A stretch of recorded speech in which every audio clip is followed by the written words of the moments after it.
한번 옆에 분들과 인사할까요? 은혜에 불 받으십시오.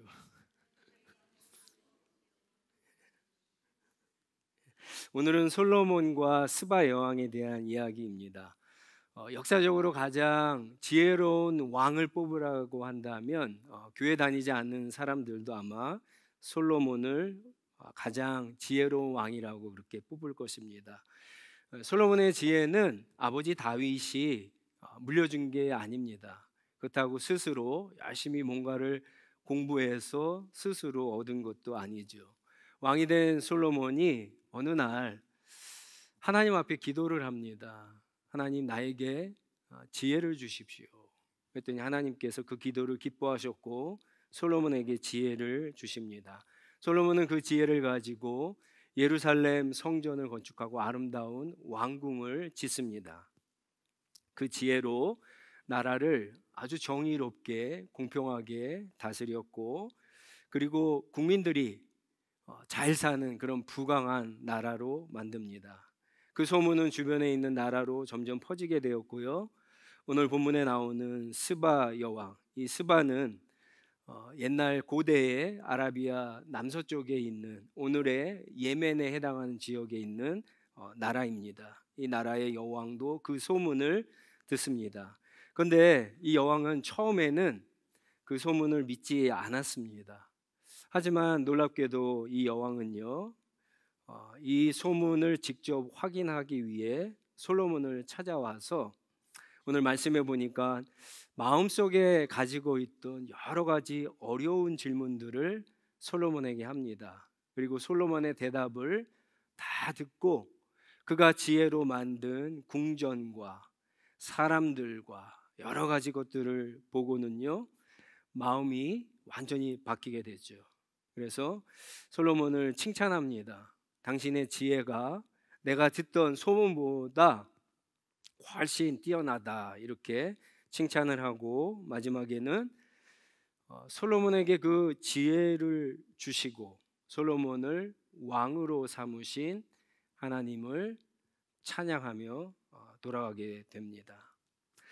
오늘 이 말씀은요, 하나님의 지혜와 하나님의 지혜에 대한 한 사람의 반응에 대한 이야기입니다. 이 본문 말씀을 정확하게 이해하려면 우리가 두 번째로 읽었던 마태복음 12장 있는 그 본문을 좀 이해하셔야 됩니다.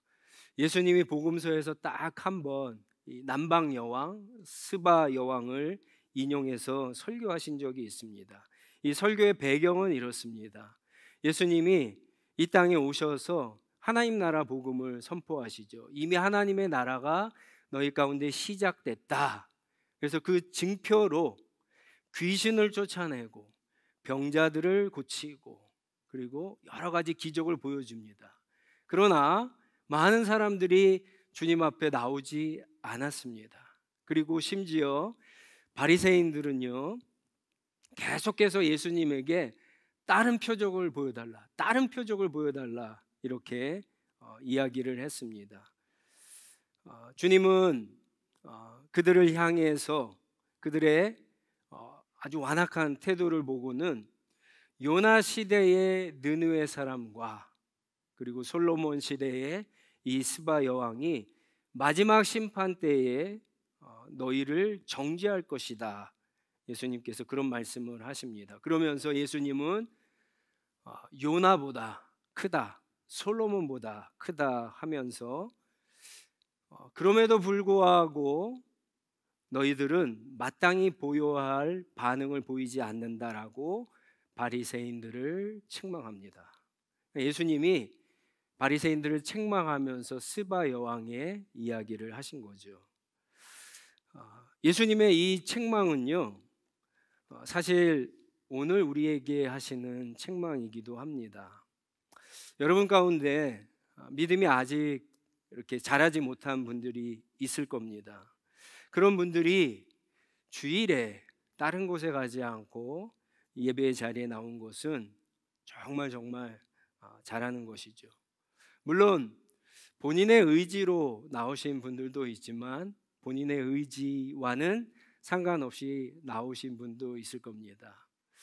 부모님 때문에 나온 우리 학생들도 있을 거고, 가정의 평화를 위해서 나오신 분들도 있을 거고, 친구 때문에 나온 분들도 있을 겁니다. 다 잘하신 거고요. 정말 격려하고 칭찬할 만합니다. 하지만 오늘 이 예수님의 이 책망은 우리의 신앙생활을 좀 되돌아보게 합니다. 계속 이렇게 교회만 왔다 갔다, 예배의 자리에만 왔다 갔다 하면 여러분 어떻게 될까요? 어떤 관계 때문에 오고 과정의 평화 때문에 왔다고 할지라도 그것은 금세 깨질 겁니다.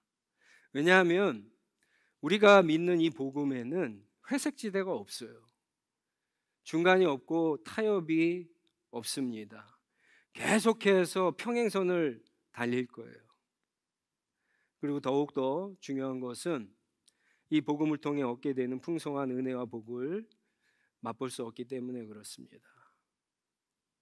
오늘 본문에 나오는 것처럼 어쩌면 교회만 왔다 갔다 예배만 왔다 갔다 하는 사람에게는 마치 저 솔로몬 시대의 솔로몬의 지혜가 주변 나라의 소문으로 들렸듯이 예수에 대한 이야기가 복음이 소문으로만 남게 될 것입니다.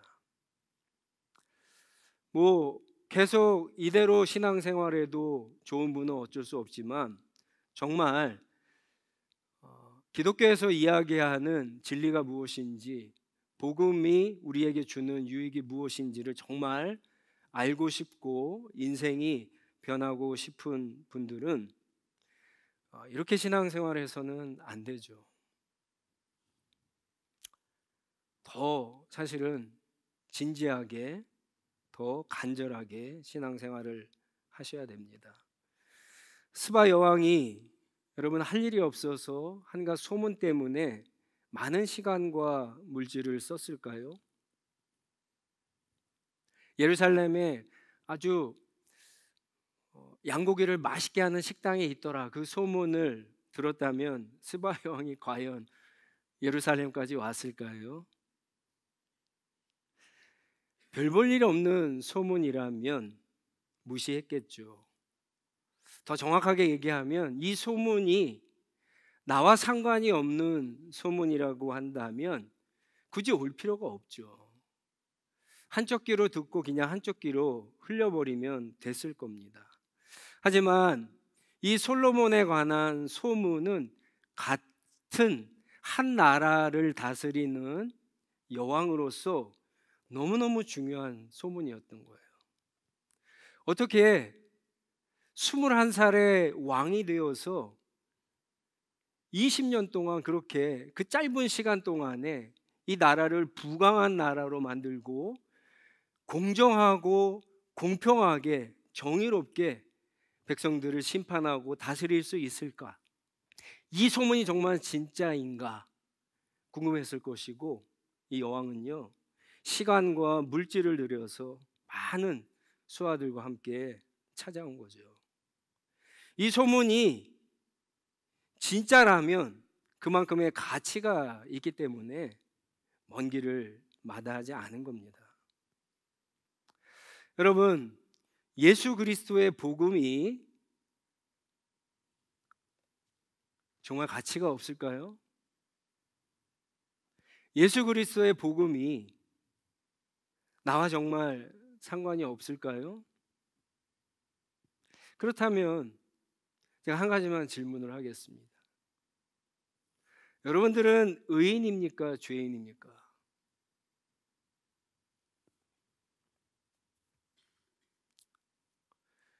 어느 누구도 우리는 의인이라고 대답할 수 없어요. 그래서 상관이 있습니다. 왜요? 우리가 알고 있는 복음은요, 예수께서 우리의 죄 때문에 이 땅에 왔다 그랬잖아요. 예수님께서 내 죄 때문에 십자가에 죽으셨는데 이 복음이 과연 소문일까요? 나와 상관이 없을까요? 저보다 나이 드신 분들, 저보다 더 그런 걸 많이 느끼실 거예요. 살아온 날보다 앞으로 산 날이 점점 가까워지죠. 얼마 남지 않았어요. 살아갈수록 예전에는 예, 친구들 결혼식 소식을 많이 들었는데 이제는 장례식 소식을 더 많이 들어요. 그런 얘기를 들을 때마다 죽음에 대해서 생각해 보죠. 갑자기 주변에 나보다 건강하던 사람, 나이가 젊은 사람들이 죽는 이야기를 들을 때마다 두려운 마음이 있죠. 그런데 우리가 알고 있는 복음이라고 하는 소문은요, 예수께서 그 죽음을 이기셨고 부활하셨다고 얘기해요. 상관이 없습니까? 사람이 죽으면 하나님의 심판이 있고 천국과 지옥으로 갈라지는데 이 얘기가 정말 나와 상관이 없는 얘기입니까? 아무 데나 가도 상관이 없어요. 예수 그리스도의 복음은 나와 상관이 없는, 한쪽 귀로 듣고 한쪽 귀로 흘려버릴 수 있는 그런 소문이 아닙니다.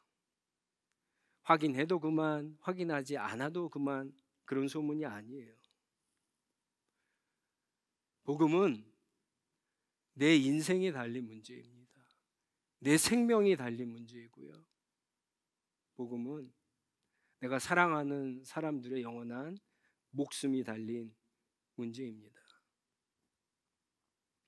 저는 여러분들이 먹고 사는 것에 바쁜 것을 이해합니다. 하지만 목회자로서 그런 질문을 해봤어요. 하나님이 과연 바쁘게 살아가는 여러분들의 신앙생활이 지금보다 더 열심히 해야 되는데 열심히지 못하고 지금보다 더 진지해야 되는데 진지하지 못한 것을 과연 이해하실까요? 저는 그렇지 않다고 생각합니다. 하나님이 마음이 좁은 분이라서 그런 게 아니라 하나님은 우리에게 가장 중요한 예수 그리스도, 그분을 십자가에서 주셨기 때문에 그렇습니다. 사람이 죄를 지으면 그 죄를, 아무리 큰 죄를 지어도 그 사람은 그 죄를 잊어버립니다. 그렇기 때문에 또 죄를 짓고 또 죄를 짓고 거짓말을 하고 그러면서 계속 살 수가 있는 거예요. 제가 여기 살면서 그 드라마나 이렇게 영화를 볼 때마다 한국 법에 있는 그 공소시효라는 게 굉장히 못마땅합니다, 사실. 그렇게 나쁜 죄를 짓고 많은 사람들이 공분을, 온 국민이 공분을 사는 그런 죄를 지었어도 그저 공소시효가 지나가면은 법적으로 책임을 물을 수 없다는 게 이해가 되지 않죠. 하나님 앞에서 우리의 죄가 공소시효가 있을까요? 왜 그런 말이 있죠? 부모님이 돌아가시면 무덤에 묻지만 자식이 죽으면 가슴속에 묻는다고. 하나님은 자기의 아들 예수 그리스도를 십자가에 내주셨어요. 이거는 정말 놀라운 은혜의 약속이지만 반대편에서 보면 정말 무시무시한 경고입니다. 잊지 않으신다는 거예요. 우리의 죄에 대해서 하나님은 결코 잊지 않으신다라고 하는 겁니다. 이 십자가의 양면성이죠. 그렇기 때문에 우리가 아무리 바빠도 아무리 힘들어도 십자가를 잊고 무시하고 그 복음을 그냥 아무렇지도 않은 소문으로 생각하고 내 마음대로 내 편한 대로 사는 것, 하나님 앞에 진지하지 못한 것, 이것을 하나님은 잊지 않으시는 거예요. 그 하나님 앞에서 핑계 댈 사람이 아무도 없고요, 그 어떤 핑계도 하나님 앞에 댈 수가 없는 거죠. 그렇기 때문에 오늘 우리는 이 스바 여왕을 통해서 솔로몬보다 크신 주님 앞에 나아가 진지하게 질문을 해야 됩니다. 오늘 말씀해 보면 이 스바 여왕이 가슴 속에 있었던 궁금했던 것들 하나님 그 솔로몬에게 다 질문을 했다 그러죠. 질문을 해야 돼요.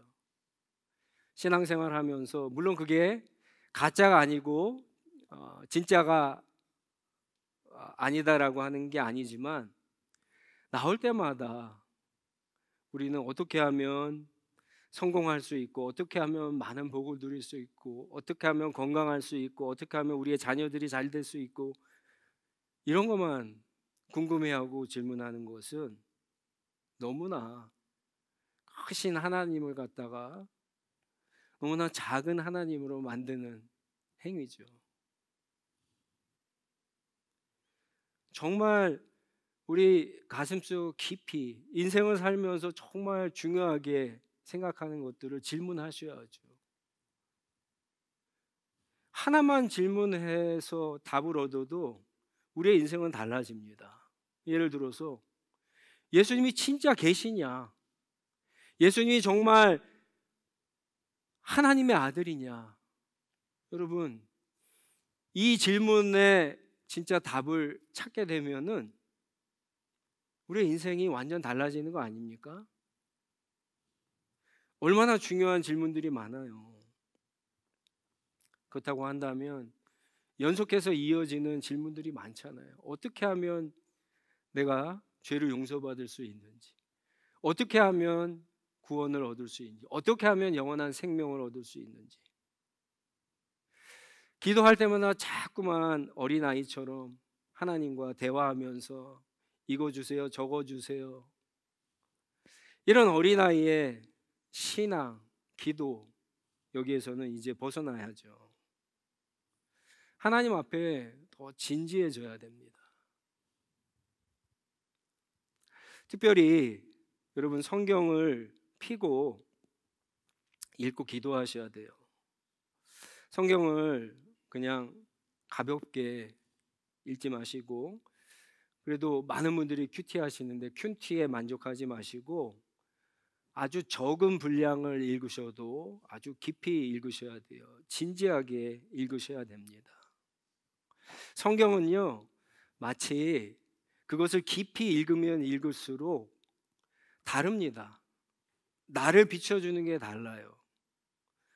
그냥 큐티만 하는 사람은요, 물론 안 하는 사람보다 낫겠지만 큐티만 하는 사람은 마치 우리 우리 우리 자매님들 이렇게 화장할 때 요만한 거울로 화장을 하면 화장을 잘할 수 있습니까? 못하죠. 근데 큰 거울로 하면은 화장도 잘할 수 있고 옷도 잘 입고 나갈 수 있죠. 하나님의 말씀을 깊이 아주 진중하게 그렇게 묵상한다는 것은 큰 거울을 가지고 자기를 보는 것과 같아요. 자기를 보면은 인생이 달라 보이는 겁니다. 이 성경을 읽으면 읽을수록 우리는 그 안에서 누구를 만나게 되죠? 하나님의 지혜이신 예수 그리스도를 알게 되죠. 잠언 9장 2절은 하나님을 경외하는 것이 지혜의 시작이다 그렇게 이야기하죠. 성경을 읽으면 예수님을 알게 되고 예수님을 알게 되면 그게 지혜의 시작인데 재밌게도 이 잠언은 하나님을 경외하는 거라고 표현했어요. 이게 무슨 말이냐면 예수님을 진짜 알게 되면 하나님을 진짜 알게 되면은 그분 앞에 찬양하고 경외할 수밖에 없다는 거예요. 이게 지혜의 시작이에요. 하나님을 아는 것과 하나님을 그래서 나오는 이 경외하는 이 반응이 똑같은 거예요. 이꼴이에요. 이게 지혜의 시작이에요. 이게 믿음의 진짜입니다. 단순히 구원을 받으려면 예수님이 뭘 했고 이런 것들을 머릿속으로 아는 지식이 아니에요. 정말 성경을 읽으면서 그것을 알게 되고 그래서 정말 이런 경험을 하게 되면은 진짜 믿음이 나오게 되고 세상이 다르게 보이는 겁니다. 제가 예전에 휴가 때 쿠바를 간 적이 있어요. 아내와 같이 밤에 산책을 나갔다가 정말 경이로운 광경을 봤습니다. 아마 평생 다시 못 볼 광경이에요. 컴컴한 밤이에요. 그런데 바다 저쪽 끝에서 천둥 번개가 막 치는 거예요. 캄캄한 데서 빛이 번쩍번쩍번쩍 하면서 천둥 소리가 들리는데 마치 그때 딱 느끼는 순간이 정말 경이로웠어요. 마치 하나님이 천지를 창조하시는 것과 같은 느낌이었어요. 그때 제 머릿속에서는 천둥 소리가 들린 다음에 몇 초 후에 번개가 이런 생각이 아니라 그냥 그 광경을 보는 순간에 압도됐고 감탄사만 나왔습니다. 우리가 성경을 통해서 예수 그리스도를 진짜 알게 됐을 때, 하나님을 만나게 됐을 때 나오는 경외감이 바로 그런 거예요. 그냥 단순히 말로만 글로만 그분을 만나는 게 아니라 압도되는 겁니다. 삶의 순간에 압도되는 거예요. 이게 정말 하나님을 경외하는 거예요. 스바 여왕이 솔로몬을 만나서 대화를 했는데 그 마지막이 어떻게 됩니까? 그 솔로몬의 얘기 가운데 하나님을 만나서 압도됩니다. 그래서 찬양하고 경배하고 집으로 돌아가는 거예요. 처음에는 믿지 않았어요. 우리의 신앙생활의 과정이 그렇습니다. 요한복음 1장에 보면 나다나엘도 그랬죠. 처음에는 나사렛에서 무슨 선한 것이 나오겠느냐라고 했어요. 근데 친구 빌립이 야 와서 봐. 그랬더니 예수님을 만난 다음에는 완전히 변하죠.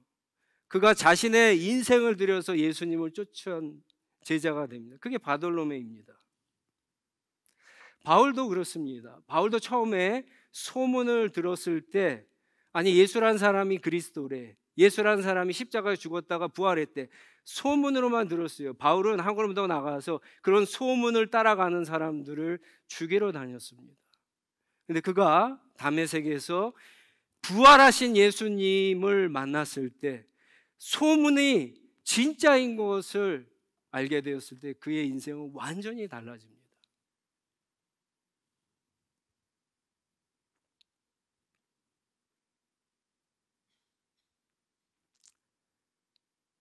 예수님을 만난 사람들은 달라집니다. 완전히 달라져요. 자신의 인생이 달라지죠. 자신의 인생의 가치가 달라져요. 목표가 달라집니다. 돈을 쓰는 것도 달라지고 자기의 시간을 쓰는 것도 달라집니다. 세상에서는 많은 사람들이 이게 중요하대, 이게 귀하대 라고 하는데 정말 하나님을 믿는 사람들은요, 아니야, 그건 별로 안 중요해, 이게 더 중요하다라고 얘기하고 따라가는 거예요. 근데 오늘날 많은 그리스도인들이 세상에 이게 중요하다 그러면 그래? 이게 귀하다라고, 이게 가치 있다라고 하는 것에 똑같이 가지 않습니까? 왜 그럴까요? 정말 하나님을 만나지 않은 거예요. 하나님을 만나면 그렇게 될 수가 없는 거예요. 바쁘다는 핑계, 자신은 할 만큼 했다라고 하는 이야기들이 과연 그리스도의 십자가 앞에, 하나님 앞에서 할 수 있는 핑계가 될 수 있느냐라고 하는 거죠.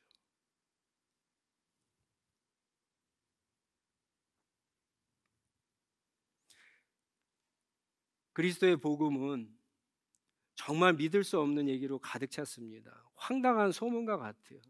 아니 어떻게 하나님이 인간이 돼? 아니 어떻게 남자랑 자지 않은 처녀가 아기를 낳을 수 있어? 아니 어떻게 우리가 하나님께 가서 막 빌어도 하나님이 우리에게 복을 줄까 말까인데 하나님이 우리에게 왔다고? 황당한 얘기들이죠. 저작거리의 소문과 같은 이야기들인데, 여러분, 그리스도의 복음은 소문이 아닙니다. 그냥 무시하고 한쪽 귀로 듣고 흘려버릴 소문이 아니에요. 한번 곰곰이 생각해 보세요. 그거는 내 인생, 내 영원한 생명, 내가 사랑하는 사람들의 목숨과 관계된 소문입니다. 그런 소문이 있다면 어떻게 확인해 보지 않겠어요? 우리 아이들이 좋은 대학에 가야 되는데 쪽집게 튜터가 있다 그러면 그 소문을 들으면 찾아가 보죠. 전화 걸어 보죠. 그런데 복음은 그런 것과는 비교할 수 없는 소문이죠.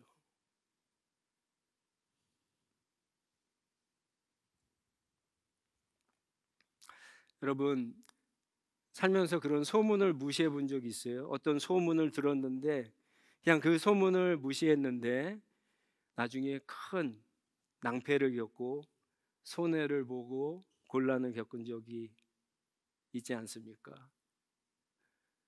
그런데 복음은요, 복음을 무시하면은, 복음을 확인하지 않으면 나중에 큰일 납니다. 반드시 꼭 진짜인지 확인해 봐야 하는 소문이 복음입니다.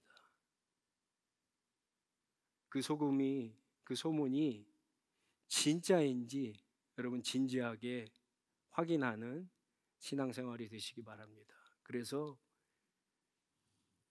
이 스바 여왕처럼, 나다니엘처럼 복음서에 나오는 수많은 사람이 하나님의 진리이신 예수 그리스도를 만나서 그의 인생이 완전히 변하고 하나님의 자녀들에게 주시는 풍성한 은혜와 삶을 누린 것처럼 저와 여러분도 그것을 누리며 사는 귀한 은혜가 저와 여러분들에게 있기를 주님의 이름으로 축원합니다. 같이 기도하겠습니다. 다 같이 일어나셔서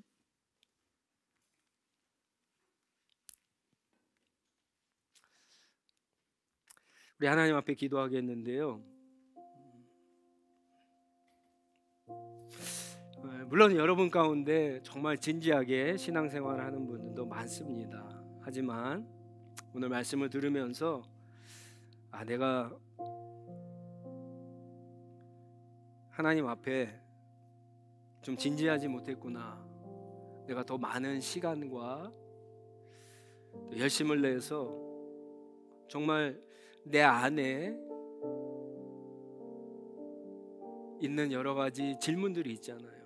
그 질문들을 확인해야 되는데 바쁘다는 이유로 여러 가지 핑계로 확인하지 못고 그냥 교회만 왔다 갔다 하신 분들이 있다면 하나님 앞에 좀 진지하게 기도하시고 진지하게 성경을 읽고 진지하게 주님 신앙생활 하게 해달라고, 그래서 주님을